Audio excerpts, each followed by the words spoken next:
কেমন আছেন সবাই? আশা করি ভালো আছেন। আজকে রোববার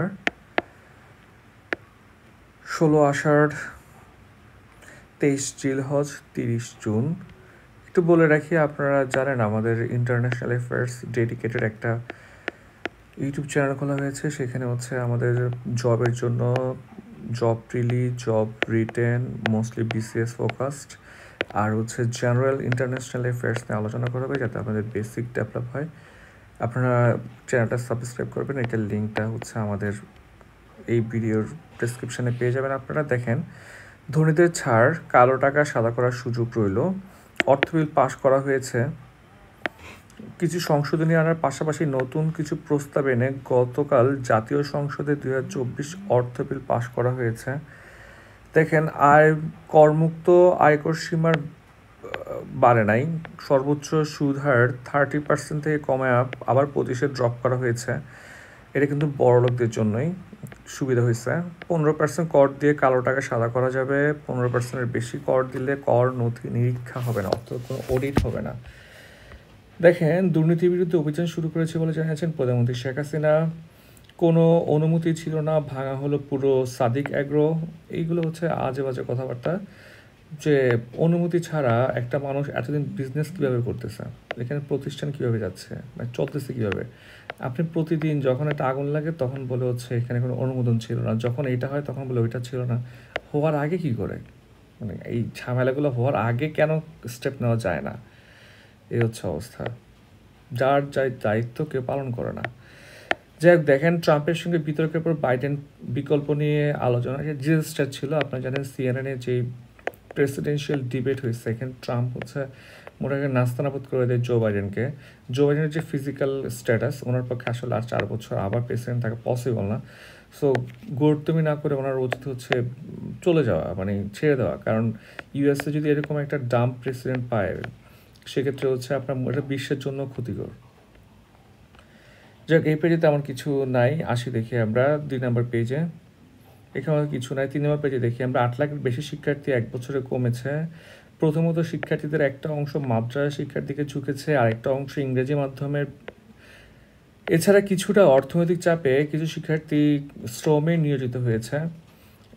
এখন দেখেন যে করোনার সময়ও যে স্টুডেন্টটা কমছে, পরের বছর শিক্ষার্থী আবারও বেড়ে যায়। কিন্তু এখন করোনা সংক্রমণ প্রায় নেই বললেই চলে। তাতেও দেখা যাচ্ছে গত বছরে দেশে প্রাথমিকের মোট শিক্ষার্থী আগের বছর হচ্ছে 8,32,000 বেশি কমে গেছে। যদি 1 বছরের ব্যবধানে দেশের প্রাথমিক স্তরে বিদ্যালয়ের সংখ্যা কিছু বেড়েছে। ওকে, এইচএসসি পরীক্ষা শুরু হচ্ছে আজ থেকে। কিছু কিছু জায়গাতে সম্ভবত লোডশেডিং। কালকে দেখলাম যে একটা কলেজ নোটিশ দিল যে মোমবাতি ম্যাচ নিয়ে আসতে। আসলে না নোটিশ দিয়েও কিছু করার নাই, কারণ বৃষ্টি হচ্ছে, আকাশ অন্ধকার, মেঘ। তারপরে হচ্ছে যদি বিদ্যুৎ না থাকে, বিদ্যুৎ না, এটা তো আর বিদ্যালয়ের দোষ না, ঠিক না? এটা তো সরকারি। সেক্ষেত্রে হচ্ছে এটা ভালো একটা ইনস্ট্রাকশন ছিল আর কি। সো এখানে মানে ইনস্টিটিউশনকে মক করার কিছু নাই, বরং স্যাররা আরও ভালো বাচ্চাদের আগাম অসুবিধার কথা ভেবে একটা স্টেপ নিয়েছেন। আদানির বিদ্যুৎ সরবরাহ বন্ধ। আমরা ইন্ডিয়া থেকে আদানি গ্রুপের যে বিদ্যুৎ আমদানি করি, সেখানে 2টা ইউনিট আছে। প্রথম ইউনিট হচ্ছে আপনার রক্ষণাবেক্ষণের জন্য বন্ধ, আর একটা ইউনিট হচ্ছে ত্রুটির জন্য বন্ধ। এখন ইন্ডিয়া থেকে কোনো বিদ্যুৎ আসছে না। সৌদি যুবরাজের ঢাকা সফর নিয়ে আলোচনা। রাজনৈতিক পরিমণ্ডলে দুই দেশের সম্পর্ক ঘনিষ্ঠ করার পাশাপাশি তা পরের ধাপে উত্তরণের বিষয়ে আলোচনার গুরুত্ব থাকবে। এই হচ্ছে এই পেজ। তার 4 নম্বর পেজে দেখি আমরা 3 জেলায় নিহত 4 জন সড়ক দুর্ঘটনা। এই বইটা সবাই পড়বেন। আমি গতকাল কিনতে গেলাম, পেলাম না লাইব্রেরিতে। বইটা ভালো। আপনাদের নির্বাচন কমিশনার হাইবুল আওয়াল স্যার বইটা লিখেছেন। ওকে, গাড়ি উঠলে ডেবে যায় সেতু। দেখেন, যে কোনো সময় একটা অ্যাক্সিডেন্ট হবে, এরপরে গিয়ে দেখা যাবে এটা ম্যাচ ছিল না, এরপরে গিয়ে নতুন সেতু বানানোর চিন্তা ভাবনা করা হবে। অথচ এখন কেউ নিউজগুলো আমলে নেবে না। সে এসআইকে প্রত্যাহার। একজন অটোরিক্সা চালককে বেদর মারধরের ঘটনায় হচ্ছে সিংড়া থানার সহকারী উপর এই এসআইকে প্রত্যাহার করা হয়েছে। দেখেন, একজন রুট লেভেলের মানুষ কিন্তু এসপিকে চিনে না, তারপর এডিসিকে চিনেন না, হ্যাঁ, বা ডিএসপিকে চিনে না। তাহলে এই যে ওরা চিনে কাকে? একজন রুট লেভেলের মানুষ চিনলে এসআইকে বা এই এসআইকে, ওরাই হচ্ছে বদমাইশিগুলো করে এবং ঘুরে ফিরে নাম খারাপ হয়ে যায় পুরো পুলিশ প্রশাসনের।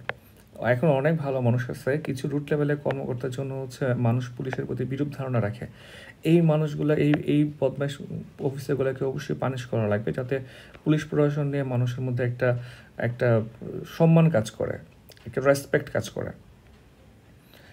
যাই হোক, আসেন দেখি পরের বিষয়ে আমরা দেখি হতাশার মধ্যেও আশা দেখেন তিনি ইমেরিটাস অধ্যাপক সিরাজুল ইসলাম চৌধুরী, খুব পছন্দের মানুষ। যাই হোক, দেখেন ডানপন্থী মাথাচাড়া দিয়ে ওঠা কতটা মাথা ঘামানোর বিষয়। মূলত ইউরোপিয়ান ইউনিয়নের যে নির্বাচন সেটা নিয়ে একটা আর্টিকেল, এটা আমাদের জন্য খুব একটা ইম্পর্টেন্ট না পরীক্ষার জন্য, তাও আমি একটু পড়েছিলাম ইম্পর্টেন্ট না কিনা সেটা বোঝার জন্য, তাও দেখি। যেমন হচ্ছে আপনারা জানেন যে ইউরোপিয়ান ইউনিয়নের পার্লামেন্টারি নির্বাচনে হচ্ছে কয়েকদিন আগে হয়, সেখানে ফ্রান্সের বর্তমান প্রেসিডেন্টের দল ঝামেলায় পড়ে এবং তিনি আগামী নির্বাচনের ঘোষণা দেয়, এবং জার্মানিতে হচ্ছে আপনার কট্টরপন্থী বা ন্যাশনালিস্ট পার্টির উত্থান হয়। আগামী 5 বছর ইউরোপের রাজনীতিতে আগের মতোই মূলধারার দলগুলো নিয়ন্ত্রণ থাকবে। ইপিপির উর্সুলা ডন ভার লিয়েন দ্বিতীয় মেয়াদে ইউরোপিয়ান কমিশনের প্রধান হিসেবে থাকলেও আপনার ডানপন্থীদের উত্থান একটা ইম্পর্টেন্ট ব্যাপার হয়ে দাঁড়িয়েছে। ইউরোপিয়ান ইউনিয়নের দুটি প্রধান দেশ ফ্রান্স এবং জার্মানিতে অধিক ডানপন্থীদের নাটকীয় উত্থান গোটা ইউরোপের জাতীয় রাজনীতির চরম ডানপন্থীদের উজ্জীবিত করেছে। অন্যদিকে মার্কিন প্রেসিডেন্টের নির্বাচনে ট্রাম্পের সম্ভাব্য বিজয় ইউরোপ জুড়ে জাতীয়তাবাদী এবং জনতুষ্টিবাদী উৎসাহিত করবে বলে মনে করা হচ্ছে। এখনকার যারা আছে তারাও বা কী করতেছে, এই যে ইসরায়েলে মানুষ মারতেছে, চুপ করে আছে, একটা বা একটা খারাপ ডিসিশন নিচ্ছে, মূলত এরকমই চলবে। এটা পরীক্ষায় আসার জন্য ইম্পর্টেন্ট না, এটাও পরীক্ষায় আসবে না এখানে কিছু। তারপর অবসর একটি বিচ্ছিরি শব্দ, এখানে পরীক্ষা আসার মতো কিছু নয়। দেখেন, নির্বাচন করার দ্বিতীয় দফা ইরানের প্রেসিডেন্ট নির্বাচন কেউ 50% ভোট পায় নাই। সংস্কারপন্থী মাসুদ 1,04,00,000 ভোট পেয়ে নির্বাচন দৌড়ে এগিয়ে আছেন। তার সঙ্গে লড়াইয়ে থাকা কট্টরপন্থী প্রার্থী সাইদ জালালি পেয়েছেন 94 লাখ ভোট। এবং হচ্ছে তুরস্কের মতো ইরানে হচ্ছে আবার ভোট হবে। অসহনীয় পরিস্থিতি শিকার গাজাবাসী, এগুলো নিয়ে আসলে খুব খারাপ লাগে পড়তে। মানে আমি তো সারাদিন ইন্টারন্যাশনাল নিয়ে পড়ে থাকি, যেগুলো দেখি মানে যে ভিডিওগুলো খুবই প্যাথেটিক। দেখেন, জাতিসংঘের শরণার্থী বিষয়ক সংস্থা আপনার UNRW